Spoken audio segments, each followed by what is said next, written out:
I'd like to welcome everyone today to our webinar, Recharge to Perform the 7 Types of Rest Most People Miss. I'm so excited for this topic. And my name's Lindsay Hooper, and I'll be your moderator for this webinar. So by the end of the session, you're going to have a framework for understanding the 7 types of rest and why each matters, insights into which types of rest you might be most depleted in and why, and then practical low friction strategies to build real recovery into your daily life. We're really excited to have Natalia Andreev here with us. She's a clinical manager at Tava Health and a licensed professional counselor here with us.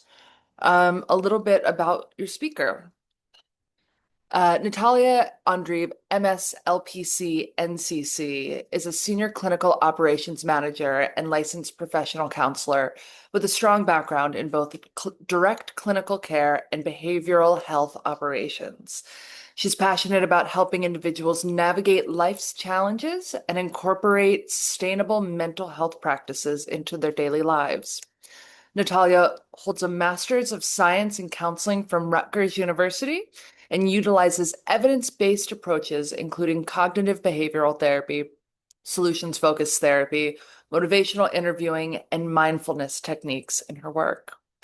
In her current role, Natalia collaborates cross-functionally with teams to advance clinical quality, support therapist development, and improve access to mental health services at scale. She's committed to creating environments that promote growth, resilience, and meaningful change, both for the individual she supports and within the broader mental health systems she helps lead. Welcome, Natalia. I think that's all from me right now. Get those questions in as they come to you. And with that, I'm going to hand it off. Natalia, take it away. Thank you, Lindsay. And again, welcome everybody. I'm so glad that you were able to join us today. And I think today we're going to talk about something that most of us, I think all of us on this call, we know that we need, but sometimes many of us maybe struggle to protect. And that thing that we're going to talk about is rest. And as Lindsay mentioned at the beginning, the title of today's webinar is Recharge to Perform. And we chose this title because we think that rest is often associated and treated as separate from performance. And some people sometimes view rest as something that can get in the way of the performance. But in reality, everything from our ability to focus, our ability to make decisions, regulate emotions, problem solve, and just stay connected with other people meaningfully actually all depends on our rest and our recovery strategies.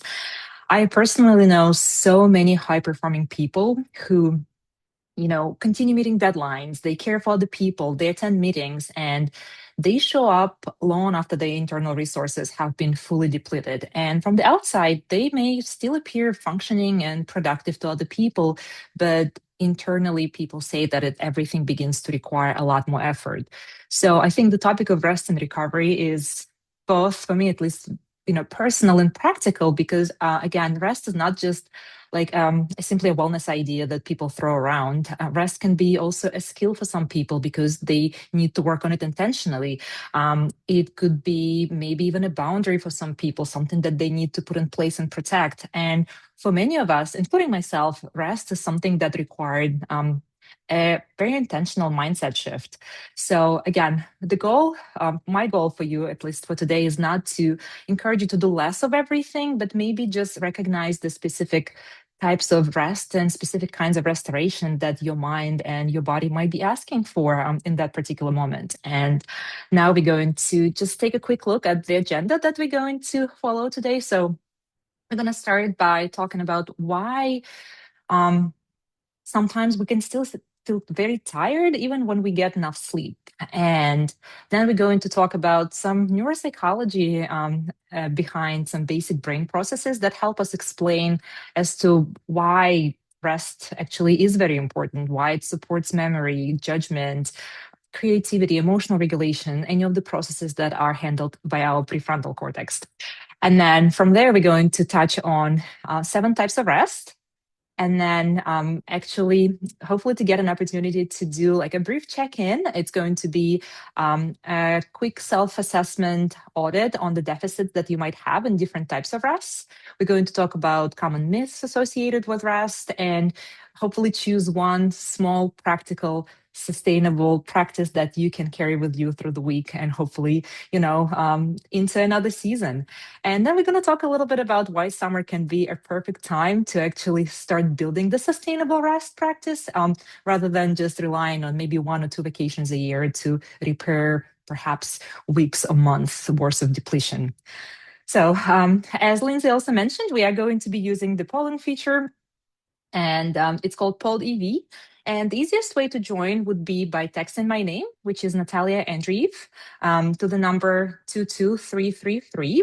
You will receive a confirmation text, and you can use that throughout the presentation. Or if you have a browser open, you can type pollev.com. Again, enter my name, Natalia Andreev, and you can use that to respond to all of the activities throughout the presentation. Again, there are no right or wrong answers. It's completely anonymous. And these polls are simply ways for us to notice our own experience and maybe see that certain things are really common across all of the folks who are on a call. So I'm going to give everybody just a few seconds to join the poll, but I also know that Lindsay will be dropping the instruction in the chat as well. All right, so as I said, the first section we are going to explore is maybe it begins with a question that we can ask ourselves. And sometimes I do ask this question pretty often is, why am I still feeling tired even after I slept? And sometimes the answer to this question could be pretty straightforward. Maybe you didn't get enough sleep. Maybe the quality of your sleep is not adequate. Maybe it was interrupted many times. And yes, those could be valid reasons, but sometimes the answer as to why do I still feel tired when I slept could be that sleep is not the only missing piece. And we are going to be talking about different types of recovery that is needed to actually feel great when you wake up. So we are going to actually try out our first poll. And that would be on a scale 1 to 5. How rested do you feel right now? And I would like you to answer with like the overall assessment of yourself, not just physically, but also mentally, emotionally. 1 would mean you feel really depleted, like deep depletion of resources. And 5 means that you are genuinely restored, you have a lot of resources, you're ready to engage in life. So choose the number that actually reflects how you're feeling overall. All right, I'm going to give folks a few more moments to vote. And looks like we have responses pretty much across the scale. We have a few people who are feeling great, and that's awesome. So you're ready to take on the world. Yeah, so I think the majority of folks on this call is kind of somewhere in between, maybe not fully rested and restored and ready to engage, but not necessarily fully depleted, but maybe on a way to depletion. We do have quite a good number of people who are getting closer to this wonderful 5. And if you are in a 5 category, please share your tips and tricks in the chat. And if you scored 1 and you feel really, really, really exhausted, maybe take this time, take this hour while we're doing this webinar to actually check in with yourself. Maybe attend to your breathing, relax, I don't know, take a sip of water, anything, use that time to actually give yourself, your body, your mind, a little bit of reprieve, a little bit of love. So, all right, all right, let's change the slide. Okay.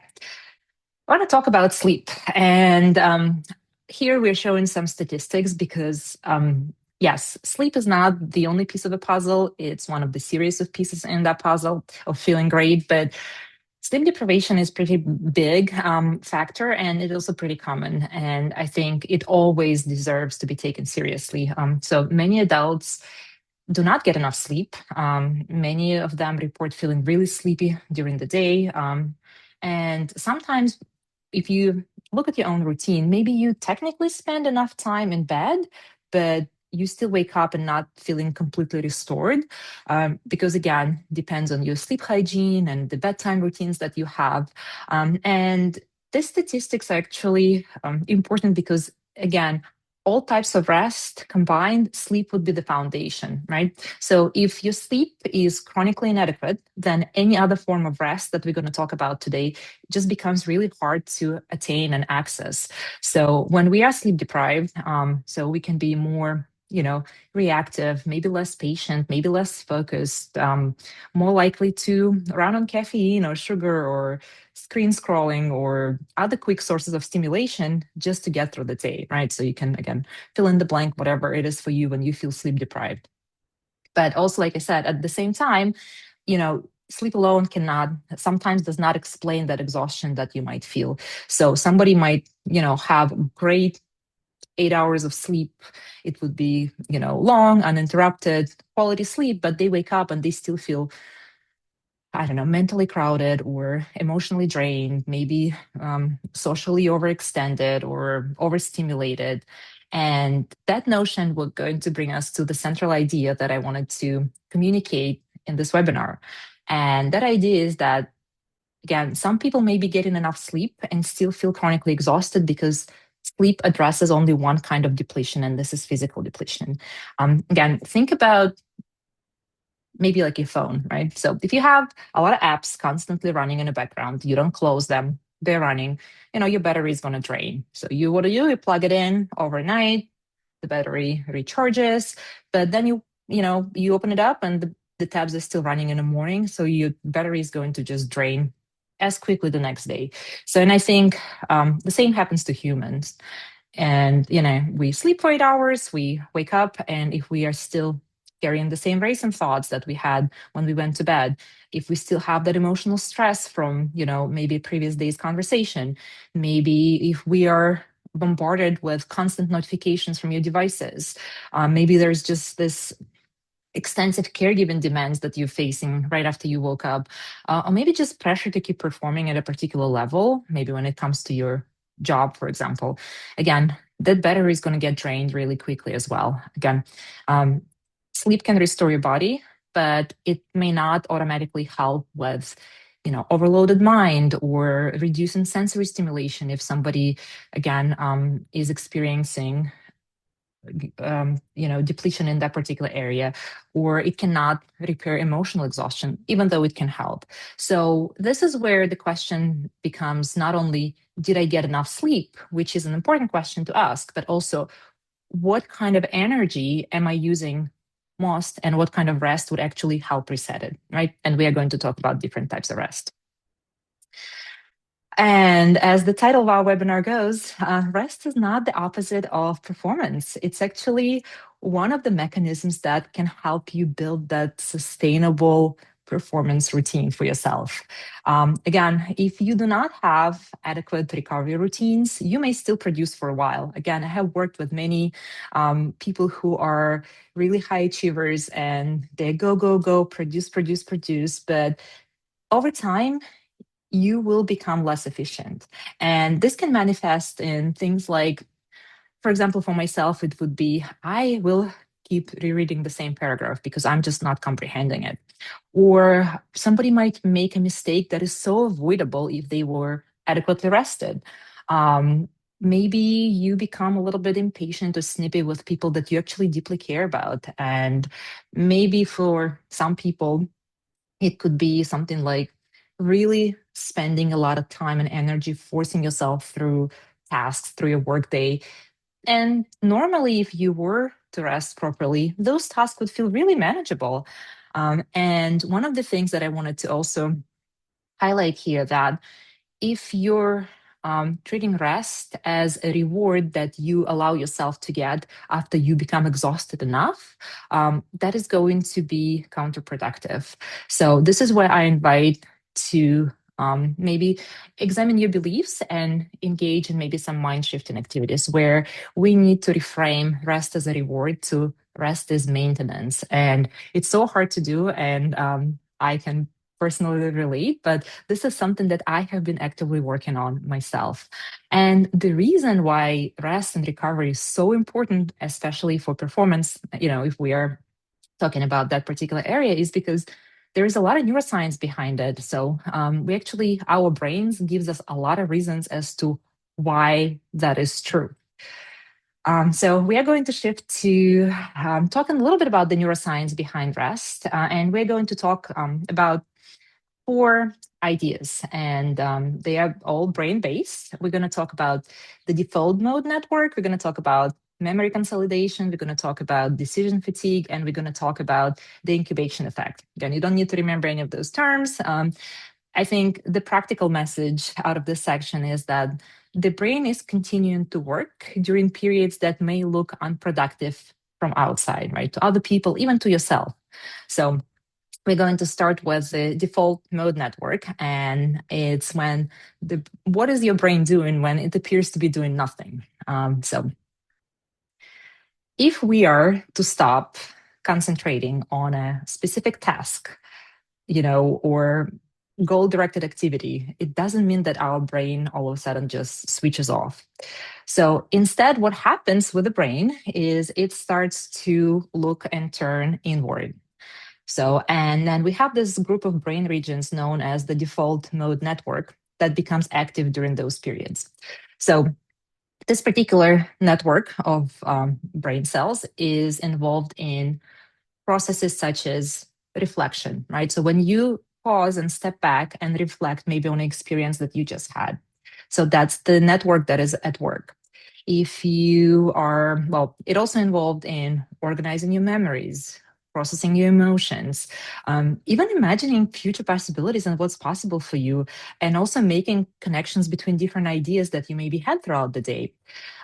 And this particular network actually helps explain as to why some solutions or some, aha moments come to you when you are, I don't know, taking a shower, or you are going for a quiet walk, or you are, driving a familiar route that doesn't, involve any particular cognitive effort because you've driven this particular route for a long time. So you're just kind of coasting, and then you have this aha moment. So when you're no longer forcing yourself to solve a particular problem or engage in that task-oriented behavior, your brain is still working. It's just working on the background. And the challenge for many of us, myself including, is to give the brain actually that unstructured space, and very rarely that we allow ourselves to have it. So the moment we have that little silence, right? So that sliver of silence, we can reach our phones,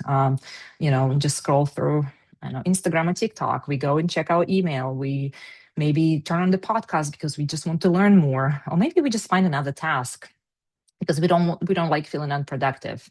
And I think those activities that I just mentioned, they're not really, there's nothing bad about them. They're not inherently bad. But if you feel every quiet moment that you get in your day was more information, your brain just gets way less opportunities to actually process what had already happened. And again, rest doesn't mean that your brain is inactive. It's just when you give yourself rest, mental rest, emotional rest, it's you allowing your brain to shift from, again, I'm engaging in this focused task oriented mode, and now I'm switching to this quieter form of processing that, again, contributes to the insight that you get, the creativity, emotional clarity.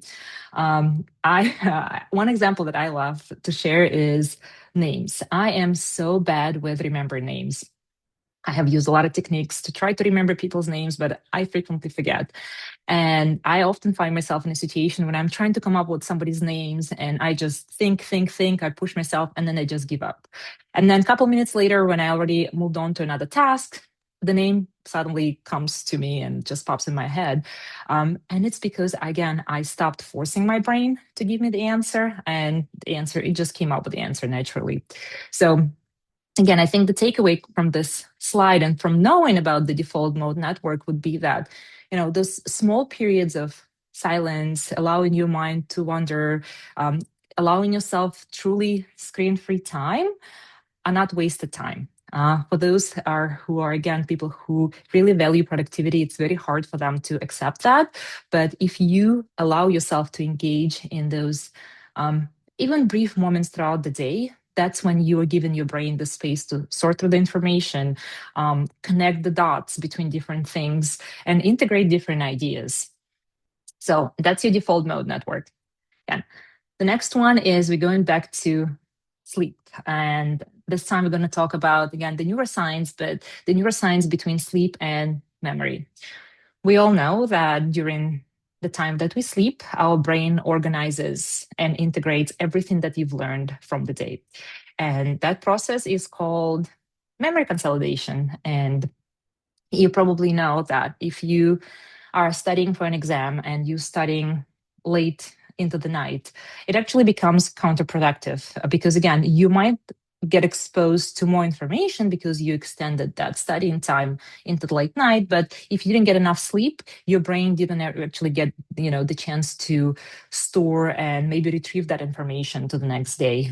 So hence that, phrase sleep on it is pretty relevant here.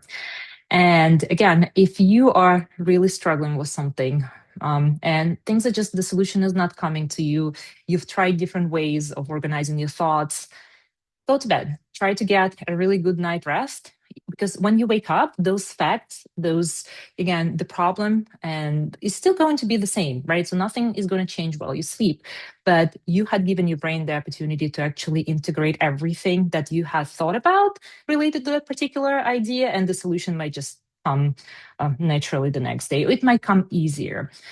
And it applies not only to maybe academic learning or informational learning, it also supports your emotional regulation and emotional process. For example, if you had a really difficult conversation with somebody and it felt really immediate and raw and charged in a lot of emotions, and if you allow yourself to get adequate sleep, so the next day, your brain again had a chance to regulate your nervous system. It had time to process that experience. So when you wake up, you're going to see the situation way more clearer, and maybe the conversation, a follow-up conversation, or a repair, if the repair needs to happen with that relationship, would be a little easier. So that's the second idea related to neuroscience. We do need to sleep. The next idea is the decision fatigue, and that goes back to our prefrontal cortex, right? So that part of the brain supports our planning, our judgment ability, our impulse control, emotional regulation. And because those activities require a lot of emotional energy, they're also very, very sensitive to getting tired, so the fatigue develops easier. And when you think about the decision fatigue, I always think it's not just you getting simply a little bit annoyed because you have too many choices and you having difficult time making one. It's just that gradual decline in the quality and efficiency of your decisions as your cognitive resources, those resources that go to your prefrontal cortex, get used up throughout the day, right? So think of it as if you were to make the same choice at 9 a.m. In the morning, could probably feel a little bit easier than if you were presented with the same choice at, let's say, 6 or 7 p.m. Because again, you have been making a lot of decisions throughout the day, so your prefrontal cortex get tired. And the same decision fatigue affects your emotional regulation. Because if you experience a situation that maybe can, cause a mild inconvenience in the morning, it could feel much more, larger and more emotionally charged at the end of the overloaded day. So, and again, it's just decision fatigue depletes, it's our nervous system is depleted, our prefrontal cortex ability to make decisions is tired by the end of the day. So again, when possible, reducing again necessary big decisions, making those decisions in the evening. So I would shift making them early in the day. Again, if you have a high stake conversation that you have to have, it's always wise to have it early in the day as well. And again, just to reduce the decision fatigue in the evening. Again, it's really helpful to get your brain on a schedule of taking breaks throughout the day.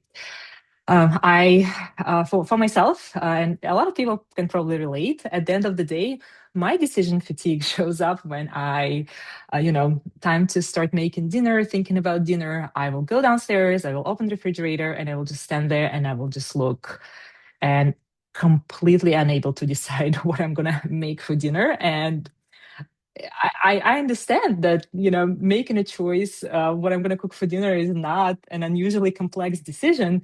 But I also understand that by that time, I had made thousands of decisions, small and large, throughout the day. So I just don't have the mental energy. So again, rest throughout the day is really important. And when I do feel rested, when I allow myself to actually take those breaks, I tend to make that decision way easier what to have for dinner. And the last idea that is related to neuroscience and rest is the incubation effect.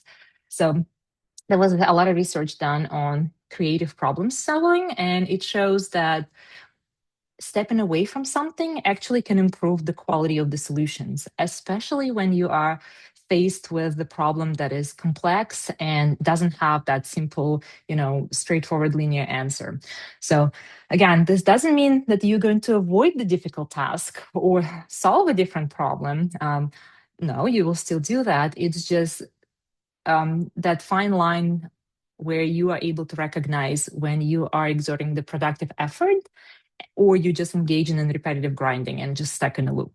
So again, maybe you are trying to create a presentation, maybe you're trying to craft a very you know important email, or working on a very important project, or maybe you're trying to resolve a conflict.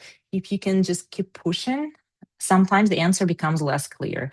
And I know for myself, when I'm just stuck, and the more I know, the more I learn, the less I know type of situation, if I just go for a quick walk, go take, maybe take a shower, maybe have a cup of water, or do anything to allow myself to recharge, you know, it actually helps me come up with a solution that is a little bit more creative, a little bit more maybe out of the box, and actually makes me way more efficient when it comes to problem solving and engaging in more of a creative problem solving approach. So we talked about the neuroscience now, and now we're going to talk about the different types of rest. And we're going to cover 7 to be exact. And they are the physical rest, the mental rest, sensory, creative, emotional, social, and spiritual. And again, most people are not equally depleted in all 7 areas. Again, we are going to do a little audit, and the goal is not to score perfectly in each category, but maybe just to identify an area or two where you see for yourself like the greatest mismatch between the energy that you are spending in that particular area and the recovery that you are receiving.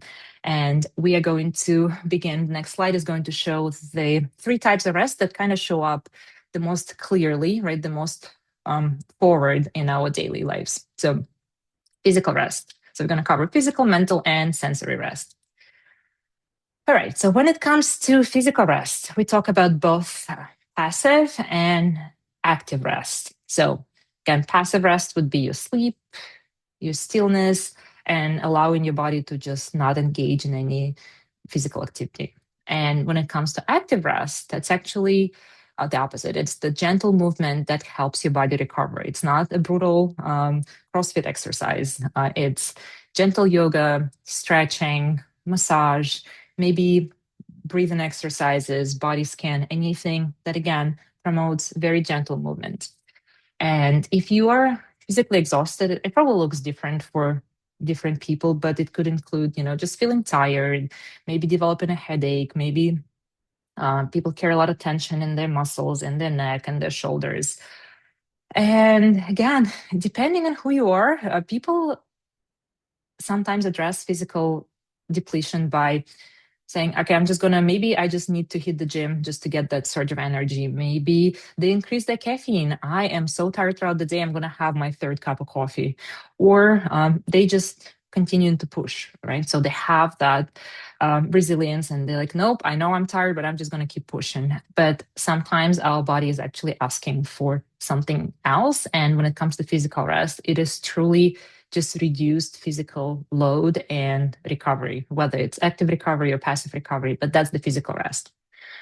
So the second type of rest that, again, comes up pretty much regularly throughout the day is the mental type of rest. And that's the relief that you give yourself and your brain from constant thinking, problem solving, analyzing, deciding, remembering, any cognitive activity that requires your prefrontal cortex to work. And if you are depleted in that particular area, you might notice yourself having difficulty concentrating. Maybe you're having racing thoughts. Maybe you cannot shut off your brain when you're trying to go to bed. Maybe you are forgetful. And maybe just, for me, it tends to show up as, again, I like the technology analogy, is I have too many tabs open in my brain. And again, when we talk about the mental rest, it doesn't require you to go into this state of no thoughts. It's just finding the way to give your brain less things to hold, like close some of those tabs in a browser. It could be, again, maybe a brain dump at the end of the day where you open, your notebook, electronic actual notebook, and just write down what happened throughout the day. Maybe you identify the 3 tasks that you're going to complete tomorrow, and that would be your cue to finish the workday. Maybe you come up with the routine or a little transition between different tasks. Again, it will indicate to your brain one task has been completed. I'm going to stretch for 1 minute. I'm going to go refill my water bottle. So that task has completed. I'm going to give my brain a little reset time, and then I'm going to engage in the next one. Again, when it comes to mental rest, even 2 minutes that you stretch, maybe you do a breathing exercise, maybe you just, do some writing activity, it can actually help your brain to reset, and you're going to feel less of that decision-making fatigue at the end of the day, or cognitive overload. And then the third type of rest and the third type of area is sensory rest. And that's just simply you getting some relief from constant stimulation. I think we all know that our modern lives are not very gentle on our nervous system because we constantly process a lot of input, whether it's visual input from screens, alerts, notifications, bright lights, conversations, background noise, movement, constant visual information that you're being bombarded with. And again, how would you know that you are sensory depleted? Maybe even the smallest of noises becoming irritating. Maybe all of a sudden you catch yourself thinking, I just want a minute of silence, maybe a minute of darkness. Maybe you feel like you've been touched out, just too much, tactile stimulation. Maybe you're just becoming really impatient at the end of the day. I know for me, it shows up when I no longer want to, for example, to play any music on a background when I'm working. That means that I am in a sensory overload and I just need absolute quiet. So again, this is your brain kind of telling that your nervous system had enough input for the day or for the time being. So some of the strategies to use here would be to, again, find a way to put your phone out of reach for just a little bit. Maybe 30 minutes at the beginning of the day, 30 minutes throughout the day, and 30 minutes at the end of the day, just again, so you are not looking at it, not engaging in it at all. And then maybe you find a way to turn off some of the notifications that, they're not constantly, your phone is not constantly buzzing. Maybe you decide to eat one meal without looking at the screen, whether it's a TV, computer, phone.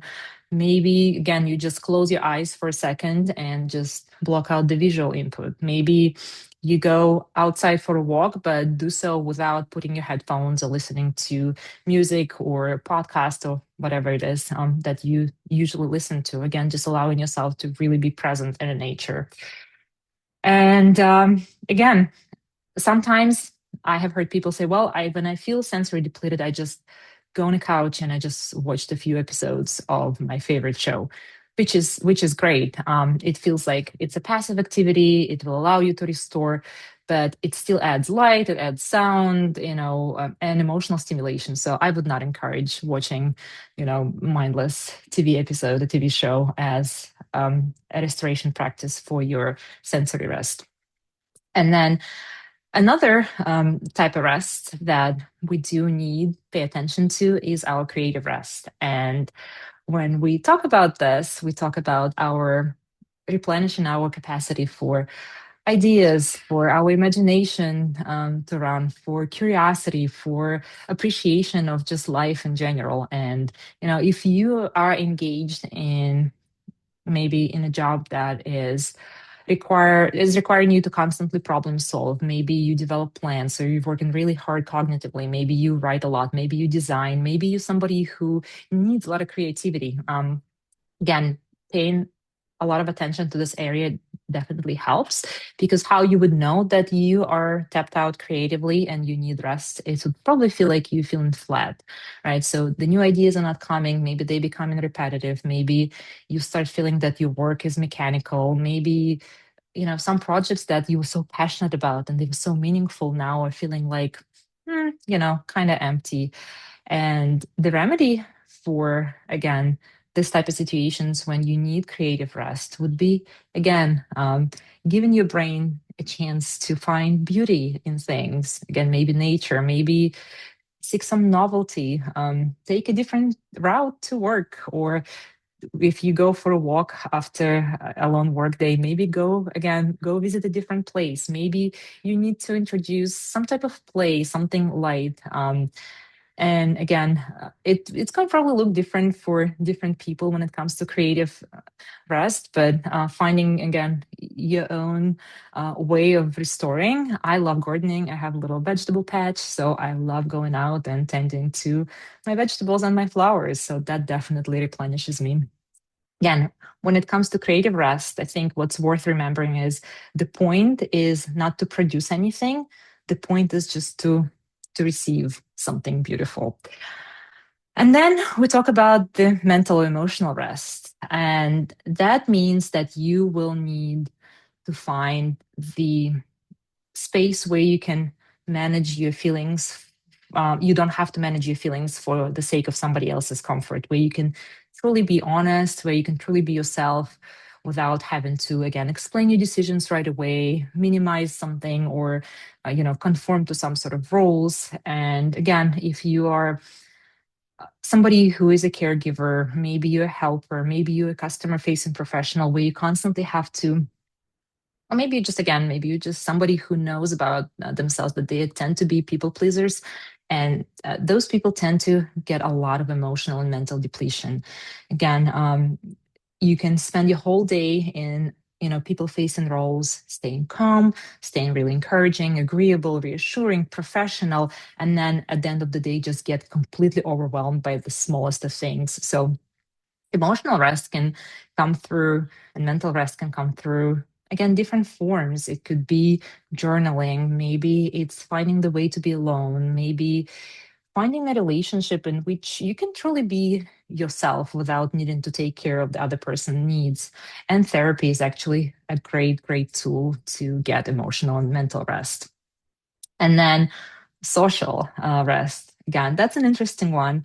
And when I think about the social rest bucket, it's all about, I would say, balance and the quality of the connections that you have.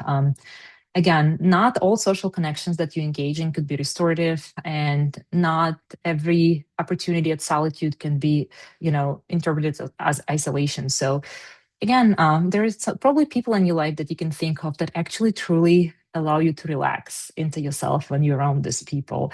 And then there are settings, so people around where you have to constantly monitor yourself, where you constantly have to wear a mask, perform, maybe negotiate, explain. So again, and how do you know that maybe you are depleted in this particular area when it comes to social rest? Maybe, again, you're dreading something that's coming up that you normally would enjoy, maybe, again, a social function. Maybe you feel really relieved when something gets canceled and you're like, oh my God, thank God this has been canceled. Or maybe you need unusually long time to recover after a social event, where normally maybe you went out with dinner with a group of friends. Yes, maybe it was a very charged social interaction. You take a day, maybe two, and then you're ready to socialize again. But maybe this time it's going to take you way longer. So that means that you do need to attend to that particular area. And it's interesting when it comes to social rest that it's not just about the introverts. Extroverts need social rest as much as the introverts do. And so I think the distinction here would be that maybe they need a different amount of social rest. Maybe it looks different for an introvert as opposed to the extrovert, but everybody, if you draw the line, everybody, regardless of whether you're an introvert or an extrovert, needs to find a balance between connection and recovery. And the seventh type of rest is the spiritual rest. I know it's not shown in a slide, but it's the rest that is associated with your connection to something higher than you, the connection to meaning, connection to values, the purpose of life. Maybe for some people, it could be the faith and religion. Maybe it could be nature, maybe community service. Again, think of the spiritual rest as something connected to anything that is larger than just us being productive. Again, it's not limited to religion. It could be, again, when you notice yourself just going through the motions, maybe you're losing the sense of purpose or just feeling disconnected to what actually had mattered to you, maybe that would be a little indicator that you are in need of some practices to restore your spiritual side. And it could look like, again, different things to different people. It could be prayer, it could be reflection, it could be meditation, be going outside in the nature, maybe engaging in a community service, maybe just asking yourself, or reflecting on what did I do today? Maybe one little thing that made it meaningful. So again, we've covered all seven types of rest, and now we're going to do the deficit life rest deficit audit. And that's not a clinical test, it's just a little self assessment. And we are just going to ask ourselves as to which area of life needs the most attention from you right now. So I'm going to shift to the next slide, but the instructions are you will, for each category, you will select.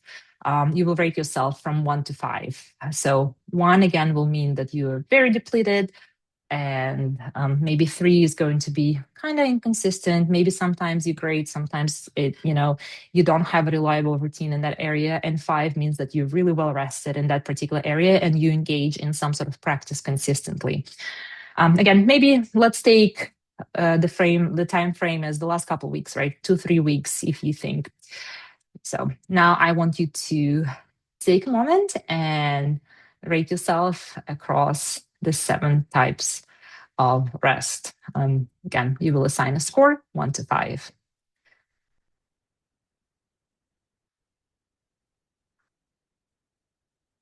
And we're going to use that as an information to guide your next steps. Again, physical rest, think about your sleep, physical tension, how your body feels. For mental rest, think about can you pause? Can you allow your brain to take breaks between tasks? For sensory, that exposure to visual, auditory information, noise, bright light.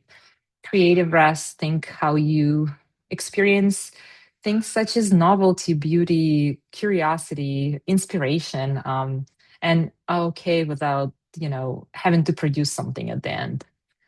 And then for emotional rest, you'll see where do you have, again, people or places where you can be vulnerable, honest, don't have to manage other people's comfort. Social rest, again, whether your relationships and commitments are, of quality and they're balanced.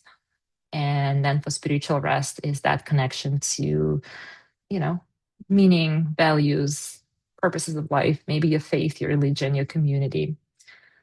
All right. So now I would like you to, hopefully you had enough time to rate yourself. I would like you to just take a look at how you rated yourself and maybe notice 1 or 2 areas where you assign the lowest score.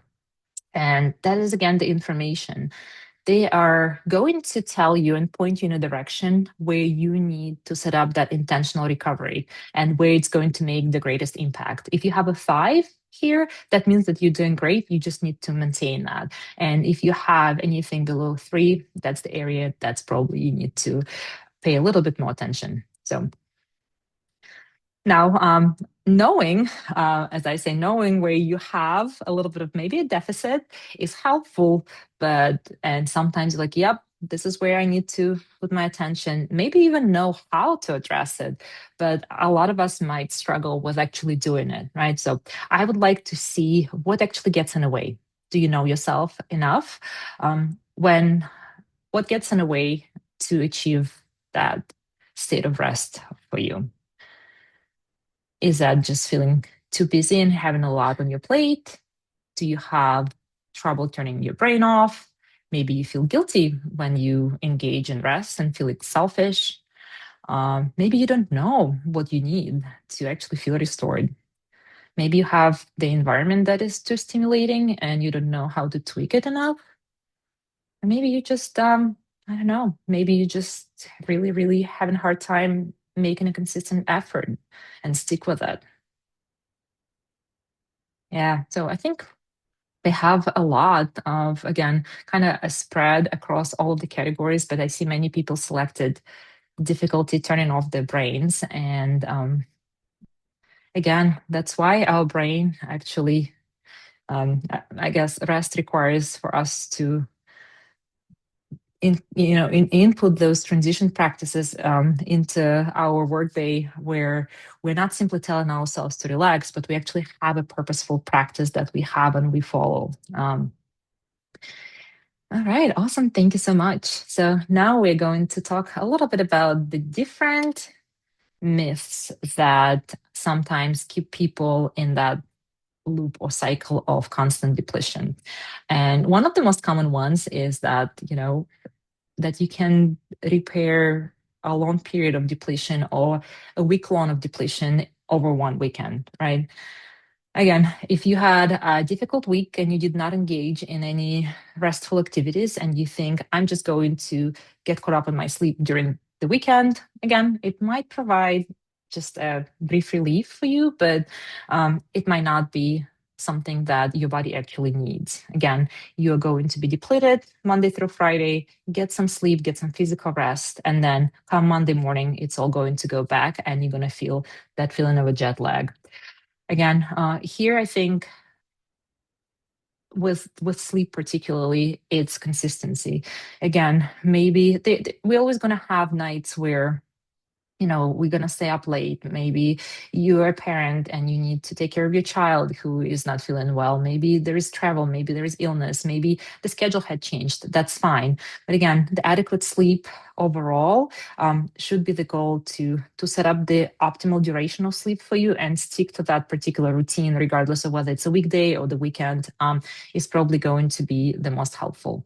Again, we don't want the rigidity because that sets us up for failure. We want something that would be just think of a rhythm that your body can recognize and actually maintain. So when it comes to sleep, the second myth is that you can have just one vacation and it's going to restore your depleted resources, which again, vacations can be really restorative. And, it gives you that distance from work, you unplug, it offers novelty if you go into a new place.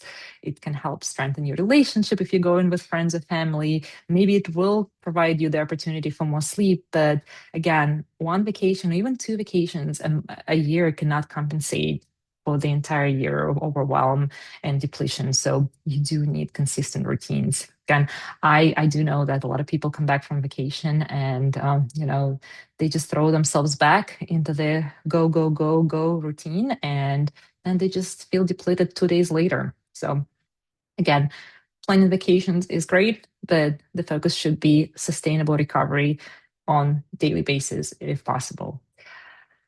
Another myth that I would like to address is that people say I can push through sleep deprivation. And yes, you definitely can. You can continue functioning for a time being while you are sleep deprived, but there is a distinction between functioning and functioning really well and at your optimal levels. So I think when we are sleep deprived, what actually becomes really difficult is we actually lose our own ability to evaluate our performance, right? So we become unreliable. We may say, well, no, it actually doesn't feel like I'm doing less or I'm doing less quality work because we're just adapting to this sleep deprivation kind of rhythm. But again, your attention goes, your reaction time deteriorates, your memory becomes foggy, your decision quality suffers, and you might not be seeing it, but it will be eventually visible to other people around you.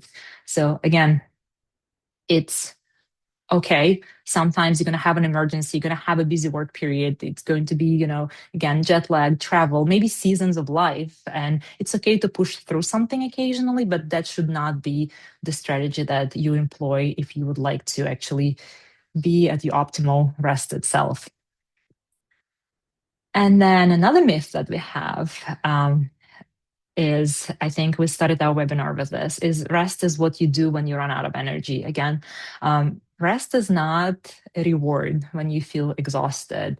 If you engage in recovery only after you are facing total collapse, whether it's physical, mental, emotional, then what happens is you are implementing crisis management and not recovery, right? And it's going to create this, what we call a boom and bust cycle. Again, you overextend yourself, you go, go, go, then you crash, then you allow yourself to recover just enough so you can overextend yourself again.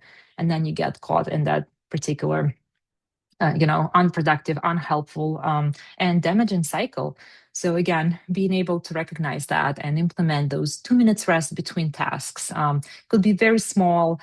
Again, maybe you protect your lunch hour. Maybe you establish the time that you, if you are in a remote environment, that you're going to close your laptop and walk away. That's it, I'm done.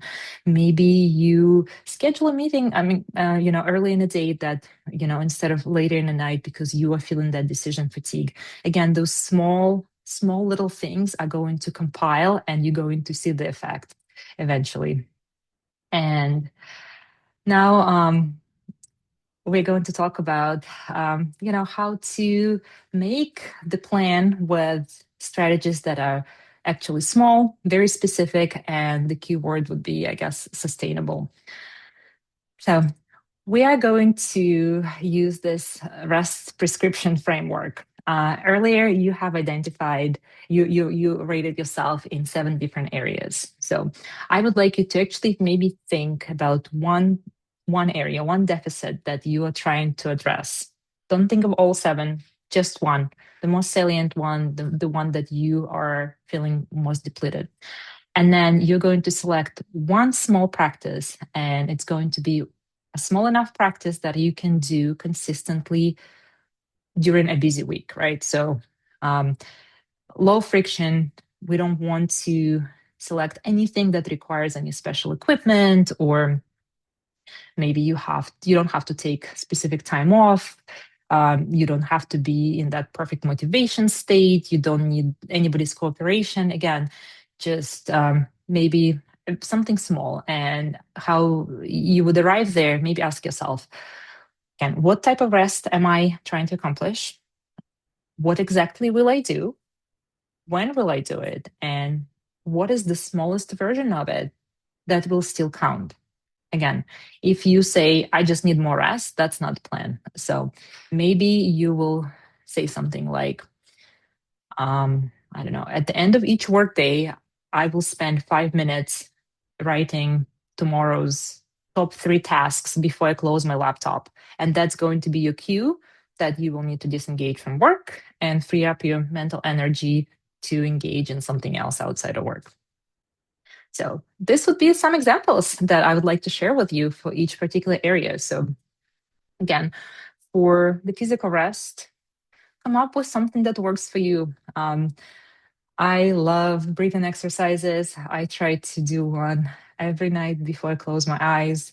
Help me relax. I do love body scans because I did notice that I have been carrying a lot of tension in my shoulders and in my neck. So actually doing purposeful body scan and relaxation before bed goes a long way. Again, for the mental rest category, it could be journaling, maybe, again, implementing that 2-minute break between different tasks, leaving your phone in another room for the sensory overload. Again, choose something, again, that is small, that's sustainable, something that you can realistically use in your life. All right, so now I would like to invite you to make the public commitment. So can you please share what small reset that you're willing to try this week? What have you chosen for yourself? Is it something physical, mental, sensory, emotional, creative, or spiritual, or maybe you're not sure yet? All right.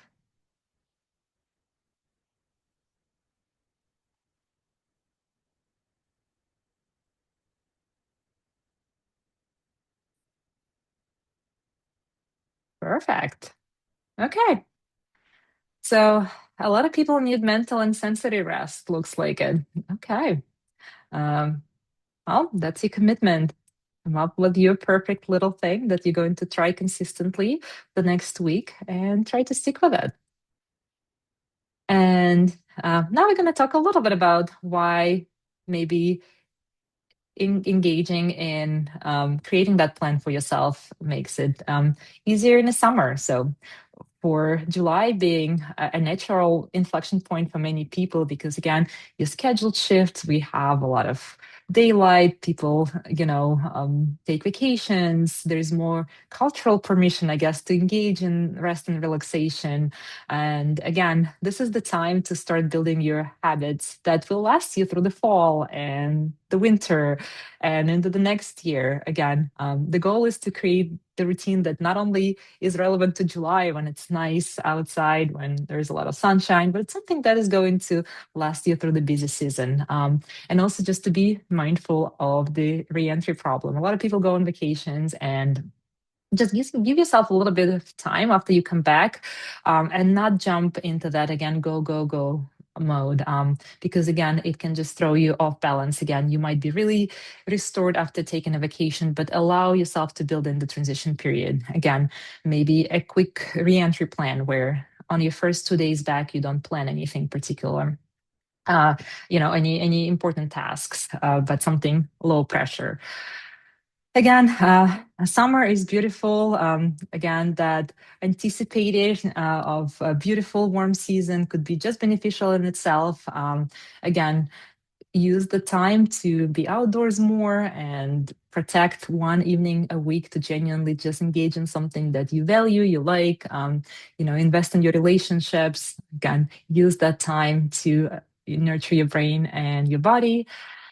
And then definitely, rest is one activity and exhaustion is not the only one problem. So we want to make sure that if something becomes chronic, you feel chronically exhausted, overwhelmed, irritable, you feel emotional depletion, and it continues even after you've tried all of those strategies, it may be the sign that you might need deeper attention. And again, if you are needing a little bit more than a webinar, this is where Tava can come in. We have amazing therapists that can actually help you process what's happening, identify the patterns, and offer the professional help that some of us might need because it could be a sign of a mental health challenge, anxiety, depression, caregiving strain, burnout. So again, we offer support that is confidential, convenient, and designed to help you build an approach that fits your actual life. So and with that, I wanted to thank you so much for being here. And again, everybody has been so engaged and participated. And I hope you had learned a little bit more about rest, maybe gain a little bit more insight into what type of rest that you need. And again, have a great summer and thank you for being here.